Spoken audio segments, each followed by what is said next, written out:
एउटा यस्तो पुस्तक जहाँ बिना पूर्ण विराम वाक्यहरू टुङ्गिँदा रहेछन्।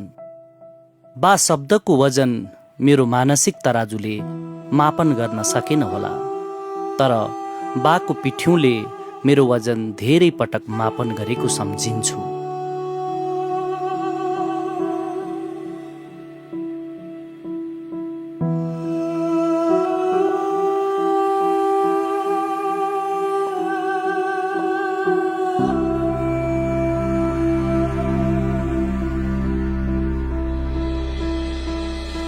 सङ्घर्षको गह्रौँ भारीमाथि छोराछोरी बोकेर सङ्कष्टका कयौँ जघार कति सजिलै तार्नुभयो बाले। अभावको खाडल पर्दा बरु आमाले गुनासो पोख्नुभयो होला हजुरसँग, तर पनि रित्तो खल्तीले सन्तानका लागि कसरी किन्नुहुन्थ्यो बा यति धेरै खुसीहरू।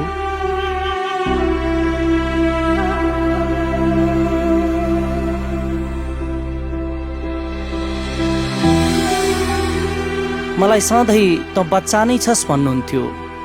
जिद्दी गर्थे बा म पनि त बा भइसकेको छु भनेर, तर होइन रहेछ बा, मेरा गोडा साँच्चै लुला रहेछन्। हजुरको पदचाप भेट्टाउन मलाई धेरै लट्ठीहरूको भरोसा चाहिने रहेछ।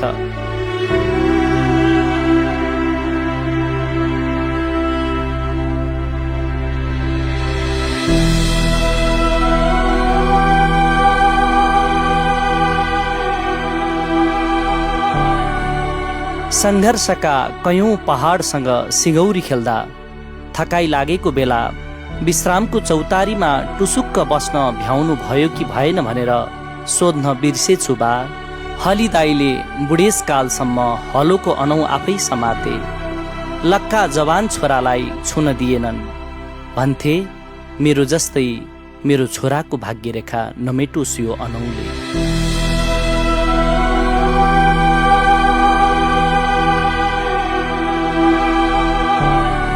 धेरै पुस्तक पढेर सकेको छु मैले, तर जीवनभर पढेर पनि नसकिने एउटा अनौठो पुस्तक रहेछ बा नामको।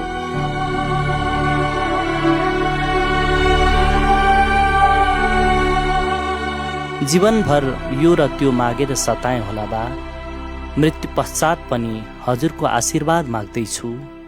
मैले त के नै दिन सके होला र बा। यत् श्रेयस् तदस्तु।